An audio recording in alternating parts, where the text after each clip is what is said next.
Muy buenas tardes, señorías. Muchas gracias, señora presidenta. Antes de empezar a hablar de la cuestión que nos trae aquí hoy, quiero pedirle al señor portavoz de Podemos que, por favor, no vuelva a mentir en esta sala.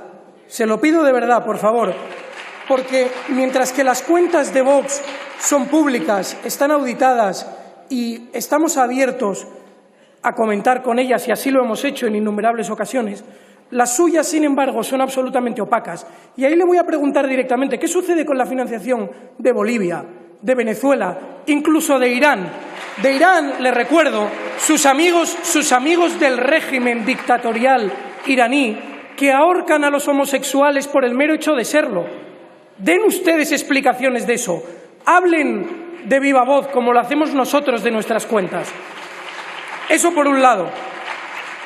Por otro lado, y ya la cuestión que nos trae aquí, venimos a hablar hoy del Real Decreto Ley 18/2019, un Real Decreto Ley aparentemente inocuo, muy técnico, pero que esconde detrás, y que básicamente es uno de los engranajes que acompañan a toda la prórroga de los presupuestos generales del Estado.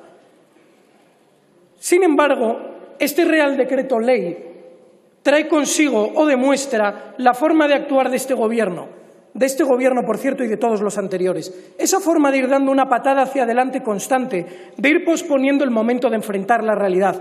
Y para muestra, un botón. Si miramos y leemos este Real Decreto Ley 18/2019, veremos que prorroga en 10 años más la fecha para devolver un préstamo concedido a la Seguridad Social que tenía que haberse devuelto originariamente en 2010. Es decir, en el mejor de los casos, este préstamo se devolvería 20 años después de la fecha original. Señora ministra, dice usted que este Real Decreto Ley demuestra la sensibilidad que tiene el Gobierno para con los trabajadores de España. La realidad es que este Real Decreto Ley demuestra la improvisación con la que se dirige este Gobierno. Si ustedes hubieran sido efectivamente sensibles con las necesidades de los españoles, habrían traído aquí, a esta Cámara, para debatir las normas que ahora están prorrogando con los ojos cerrados. Pero esto es relevante, porque mientras ustedes se dedican a convencer a sus compañeros de Gobierno comunistas, separatistas, filoterroristas, que, por cierto, hablan ustedes de los nietos y de los derechos, precisamente estos comunistas que hablan del gasto, el gasto, el gasto. Si ustedes continúan por la senda que pretenden, sus nietos no tendrán más que cenizas, no tendrán pensión ni digna ni no digna, porque el sistema no se va a sostener como continúen con las medidas que ustedes quieren implementar. Pero continuamos. Señora ministra, su Gobierno y todos los anteriores de España, y parece que los sucesivos también, han incrementado el gasto público, que es la base de sus presupuestos generales del Estado. Lo han incrementado desde unos 30.000 millones de euros, la cifra se dice pronto, en 1980, que traídos a tiempos actuales con la inflación serían unos 150.000 millones de euros. Pues bien, en el año 2019 el gasto público ha ascendido a 500.000 millones de euros. De los 150.000 que correspondería han pasado a 500.000.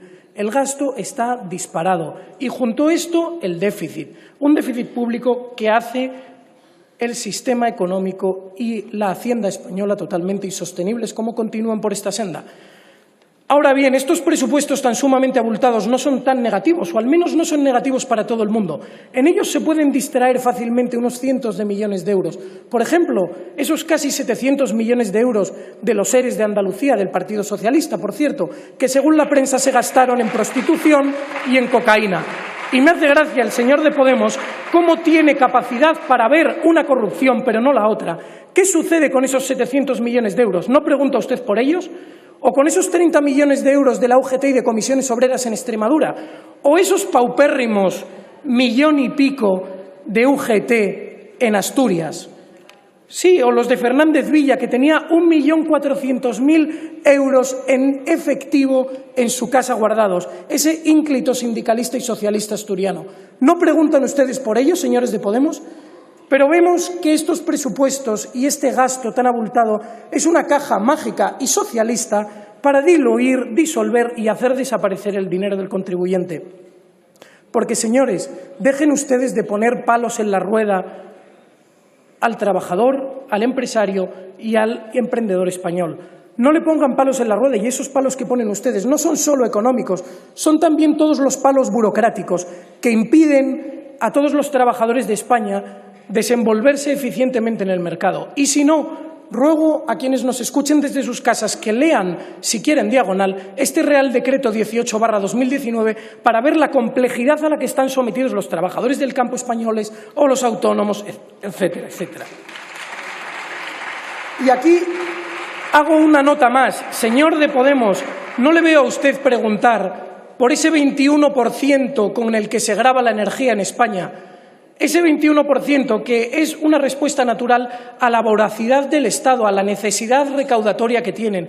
Por eso ustedes no bajan ese 21%. La emergencia energética se podría paliar sencillamente con una modificación de este tipo impositivo.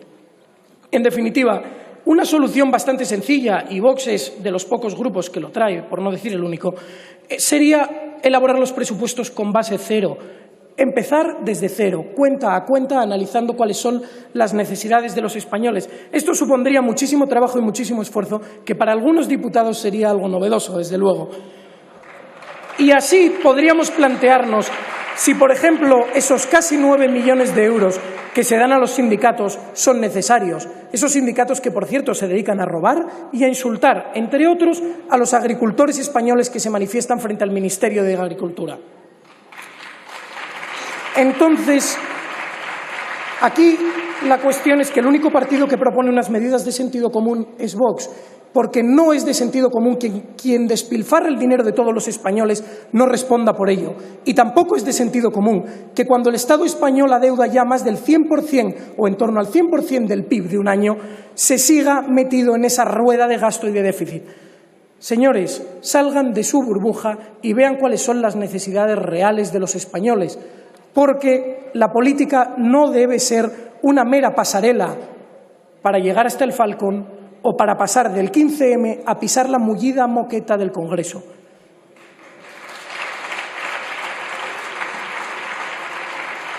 Señores, la labor política debe facilitarles la vida a los españoles, a todos los españoles. Y eso se consigue estorbándoles lo menos posible. Por eso el Grupo Parlamentario Vox no puede, ni muchísimo menos, aprobar la convalidación de este Real Decreto Ley y por ello nos abstendremos. Muchísimas gracias. Gracias, señor Figaredo.